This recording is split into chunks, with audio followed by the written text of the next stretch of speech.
LCR circuit बताना था। क्या बताना था? LCR circuit. क्योंकि देखो अभी हमने R सर्किट पढ़ लिया, R सर्किट पढ़ा, C सर्किट पढ़ा और L सर्किट भी पढ़ लिया। अब हम तीनों का कॉम्बिनेशन क्या पढ़ेंगे? LCR सर्किट पढ़ेंगे। क्या पढ़ेंगे? LCR circuit, out of the most important circuit. इसी से पूरे न्यूमेरिकल बन के आने वाले हैं आपके एग्जाम में, ठीक है। और ये सबसे ज्यादा इंपॉर्टेंट सर्किट है क्योंकि आपको अलग अलग भी पढ़ लिया और तीनों का कंबाइन पढ़ा जा रहा है। तो ये थोड़ा टिपिकल सर्किट हो गया। कैसा सर्किट हो गया ये? Typical circuit. तो हम LCR सर्किट पढ़ने वाले जो कि मोस्ट इंपोर्टेंट है। तो हमने कहीं पे LCR सर्किट किसे कहते हैं? तो हम कहेंगे those type of circuit involve in LC and R is called LCR circuit. ऐसा परिपथ जिसमें L लगा हो, C लगा हो और R लगा हो। L for inductor, C for capacitive circuit और R फॉर रेजिस्टिव सर्किट, ठीक है ना, रेजिस्टेंस।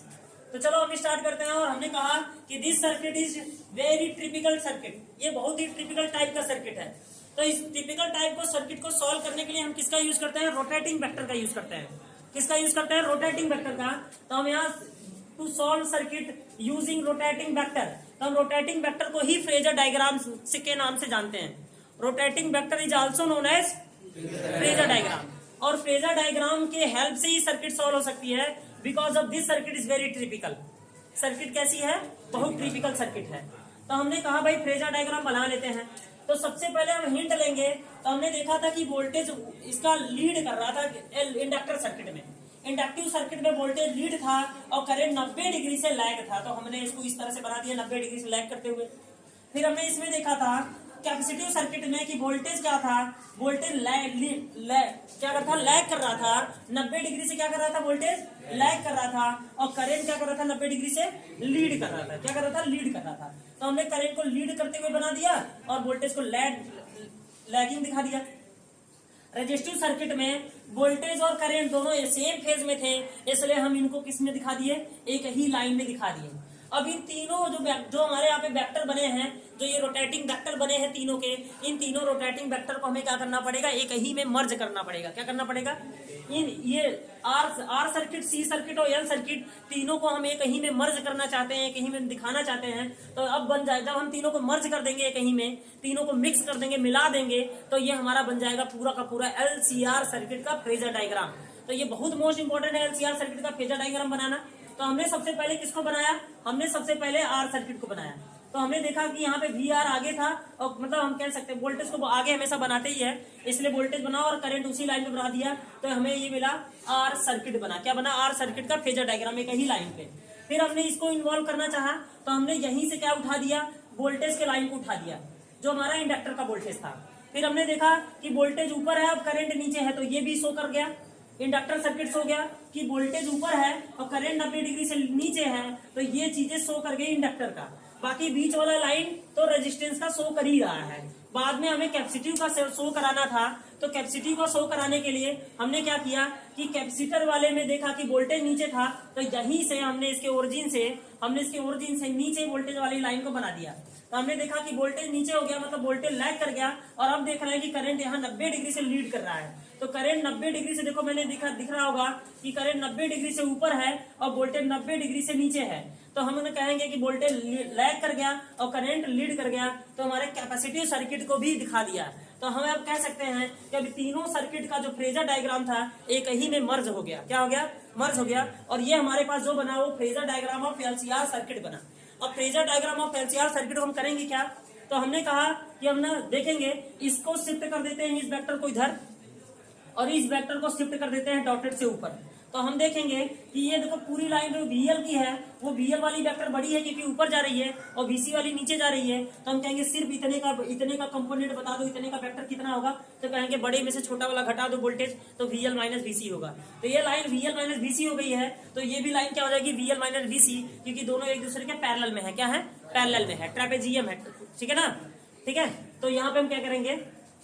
क्वाड्रिलेटरल बन रहा है ये। तो अभी यहाँ देखेंगे ये साइड, नीचे वाला साइड इसके पैरेलल में है नहीं? तो हम कह सकते हैं, देखो हमने इसको शिफ्ट कर दिया ऊपर। तो हमने एक वेक्टर थ्योरी पढ़ी थी। वेक्टर में क्या था कि तीनों वेक्टर एक ही जगह पे उसके हेड होने चाहिए और तीनों वेक्टर के एक ही जगह उनके टेल होने चाहिए। मतलब ये रिजल्टेंट लाइन हुई इनकी। ये बीच वाली लाइन जो हमने ड्रॉ किया ये रिजल्ट वाली लाइन होगी, इसके उत्तर वाली लाइन होगी। तो हमने देखो दो वेक्टर के बीच से उसके उत्तर वाली लाइन जाती है, बोले तो रिजल्टेंट लाइन जाती है। तो हमने रिजल्टेंट लाइन ड्रॉ कर दिया आंख बंद करके, कोई दिक्कत नहीं है। और फिर हमने देखा रिजल्टेंट वाली लाइन को वोल्टेज से दिखाया वी से, मतलब इसका इस लाइन का और इस लाइन का रिजल्टेंट मैंने वी से दिखाया, क्योंकि ये भी वोल्टेज था ये भी वोल्टेज था, तो रिजल्ट भी क्या आएगा, वोल्टेज ही आएगा। दोनों वोल्टेज है तो रिजल्ट ही वोल्टेज आएगा। हालांकि ये हमारा वीआर वाला वोल्टेज था और ये हमारा वीएल माइनस वीसी वाला वोल्टेज था, तो ये वाला हमारा वोल्टेज ही आएगा, तो हमने इसको वोल्टेज मान लिया। वोल्टेज नेट भी कह सकते हो आप, वी नेट भी कह सकते हो। तो हम इसे ये वी नेट को हम निकालना चाहते हैं, तो वी नेट को निकालने से पहले हम देखेंगे तो ये हमारा ट्रायंगल फॉर्म हो रहा है जो राइट एंगल है। एकदम क्लियरली ये हमारा राइट एंगल है क्या, तो यस ये हमारा राइट एंगल है। देख लो ये वीआर है हमारा, तो ये हमारा राइट एंगल है। तो राइट देखो ये पूरा ट्रायंगल राइट एंगल बन रहा है, क्योंकि यहाँ पे 90 डिग्री है, यहाँ पे फाई एंगल हमने ले लिया। तो हमने कहा भाई ये पूरा राइट एंगल बन रहा है, तो हम कह सकते हैं कि परपेंडिकुलर का स्क्वायर प्लस बेस का स्क्वायर प्लस हाइपोटेनस का स्क्वायर, बोले तो कर्ण का स्क्वायर। तो कर्ण का स्क्वायर इक्वल टू परपेंडिकुलर का स्क्वायर प्लस आधार का स्क्वायर। हमने स्क्वायर को वैल्यू हटाएंगे तो ये वैल्यू रूट में हो जाएगी, और वीएल माइनस वीसी का स्क्वायर प्लस वीआर का स्क्वायर लिख सकते हैं हम। फिर हमने देखा कि हमने यहाँ पे एक चीज आप जानते होंगे, अच्छी तरह से सब लोग जानते हैं कि हमने कहा वीआर का वोल्टेज, आर का वोल्टेज क्या होगा, आईआर होगा, क्योंकि रेजिस्टेंस है, कांटे हैं और कांटों को आर से दिखाया जाता है, इसलिए इसको आर से दिखाया। इसके कांटों को इसके रेजिस्टेंस को किससे दिखाते हैं, एक्सी से दिखाते हैं। इसके रेजिस्टेंस को किससे दिखाते हैं, एक्सएल से दिखाते हैं। तो हम कह सकते हैं ना कि वीएल बराबर आई एक्सएल, रेजिस्टेंस है ना एक्सएल, आर की जगह मैंने एक्सएल लिख दिया। तो वीसी का क्या होगा, वीसी का, तो वीसी का होगा आई एक्सी।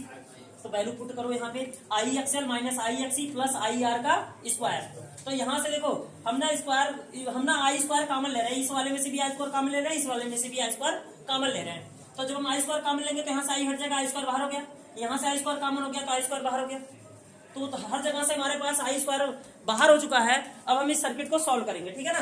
तो इस सर्किट को सॉल्व कर रहे होंगे, देखें तो हमने इस रिजल्ट को ऊपर लिख रहे हैं फिर से, तो यहाँ से आपको एकदम क्लियरली दिख रहा होगा।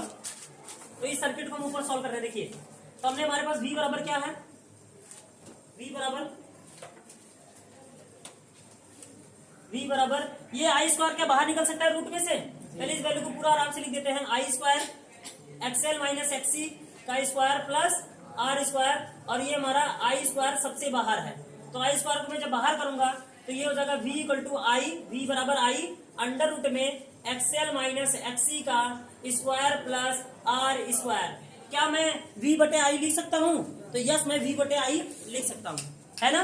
तो मैं v बटे आई से लिख रहा हूँ, तो क्या हो जाएगा ये v बटे आई हो जाएगा, v बटे आई। तो v बटे आई बराबर हमें मिला क्या रूट में, बताओ जल्दी से। तो हमें मिला एक्सएल माइनस एक्सी का whole square plus R square. ये देखो v बटे आई ओम के नियम से क्या रेजिस्टेंस होता है, v बटे आई क्या ओम के नियम से रेजिस्टेंस होता है। तो ये v बटे आई, देखो v बटे I offered by LCR, v बटे आई ऑफर्ड बाई, हमने क्या कहेंगे भाई, ऑफर्ड बाई एल सी और आर। इसको किसने ऑफर किया है, एलसीआर ने। और हम जानते हैं कि v बटे आई क्या होता है, आर होता है। लेकिन ये रेजिस्टेंस है एक तरह का, लेकिन इसके रेजिस्टेंस को आर से न दिखा करके इसके रेजिस्टेंस को जेड से दिखाया जाएगा।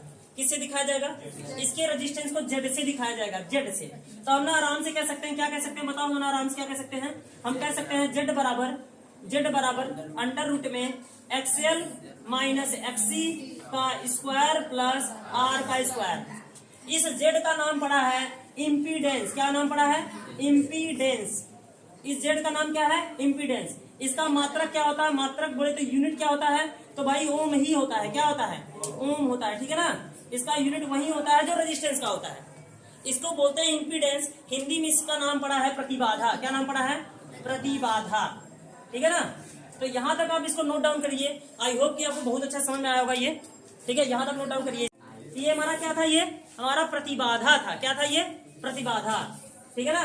प्रतिबाधा मतलब ये बाधा उत्पन्न करने वाला है। किस सर्किट में बाधा उत्पन्न करेगा, तो एल सर्किट में, सी सर्किट में और आर सर्किट में ये बाधा उत्पन्न करता है। और वो बाधा को किससे दिखाते हैं, जेड से। इसका नाम पूरा है प्रतिबाधा।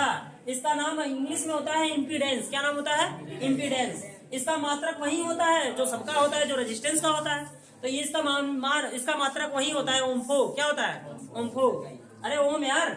और यहाँ पे देखो हम ना कलांतर की बात करें, क्या बात करें, कलांतर। इस जो इसका फ्रेजर डायग्राम बना था, अभी इसका डायग्राम मैंने मिटा दिया, तो उसमें फ्रेजर डायग्राम में हमने ये कुछ डायग्राम देखा था, उसको जो ट्रायंगल लिया था हमने एबीसी, तो एबीसी में ये हमारा फाई एंगल था, ये वाला हमारा क्या था, VL माइनस VC था, और ये हमारा क्या था, VR था। हमने कहा भाई हमें फेज डिफरेंस चाहिए, कलांतर चाहिए इनके बीच में, हमें कोणों में क्या चाहिए, अंतर चाहिए, एंगल का डिफरेंस चाहिए। तो एंगल का डिफरेंस निकालने के लिए, डायरेक्शन निकालने के लिए हमें निकालना होगा tan फाई। क्या निकालना होगा, tan फाई। तो हमने tan फाई बराबर, हम जानते हैं कि tan थीटा बराबर क्या होता है, परपेंडिकुलर अपान बेस होता है, पता है ना, परपेंडिकुलर अपान बेस। तो परपेंडिकुलर वही है VL माइनस VC, और आधार कितना है हमारा, ये बेस कितना है, तो VR है नहीं। अभी तो हम अच्छी तरह जानते हैं कि VL को हम लिख सकते हैं IXF, और VC को लिख सकते हैं IXC लिख सकते हैं। क्या हम VR को IR लिख सकते हैं, ऊपर से I कॉमन हो रहा है, कट जाएगा नीचे वाले I से, तो हमें यहाँ पे लिख सकते हैं tan फाई बराबर VL माइनस VC बटे R। अब अगर एग्जाम क्वेश्चन में को प्रश्न में ये देता है कि सीधा वोल्टेज दे रखा है, इंडक्टर का वोल्टेज डायरेक्ट रखो, इंडक्टर का कैपेसिटर दे रखा है डायरेक्ट रखो, और रेजिस्टेंस का वोल्टेज दे रखा है डायरेक्ट रखो, tan फाई निकालो। लेकिन अगर मान लो कि क्या दिया हो, रेजिस्टेंस दिया हो, इंडक्टर का रेजिस्टेंस दिया हो, इंडक्टर का कैपेसिटर का रेजिस्टेंस दिया हो, तो हमने यहाँ पे XL और IXC की जगह पे रखेंगे, और रेजिस्टेंस का रेजिस्टेंस दिया हो, कांटों वाले का रेजिस्टेंस दिया हुआ, तो जो भी कुछ भी दिया होगा हम यहाँ से वैल्यू रख करके tan फाई निकाल रहे होंगे, और जैसे ही tan फाई निकलेगा तो हम कहेंगे हमारे इनका ना फेज डिफरेंस मिल गया। क्या मिल गया, फेज डिफरेंस में फाई मिल गया। बाकी प्रतिबाधा निकालने के लिए ये फार्मूला है, जो एग्जाम में 5 नंबर का क्वेश्चन 100% आएगा, हर साल पूछता है, किसी साल गैप नहीं करता है, चाहे यूपी बोर्ड हो चाहे CBSE बोर्ड, 100% आना है इस क्वेश्चन को। और इसमें यही पूछता है, क्या पूछता है कि आप LCR सर्किट के लिए, ठीक है ना, इम्पीडेंस का फार्मूला डेरिवेट करो और उसका फेज डिफरेंस निकाल के दिखाओ, ठीक है। और प्लस जोड़ के उसमें क्वेश्चन भी देता है, डेरिवेशन भी पूछता है, और प्लस जोड़ के उसी पे क्या देता है, क्वेश्चन वैल्यूज दे देता है, और क्वेश्चन दे देगा कि आप क्वेश्चन लगा के दिखाओ, ठीक है। तो इतना आप नोट डाउन कर लीजिए, बाकी इसके सिर्फ न्यूमेरिकल रह गए लगाने के लिए।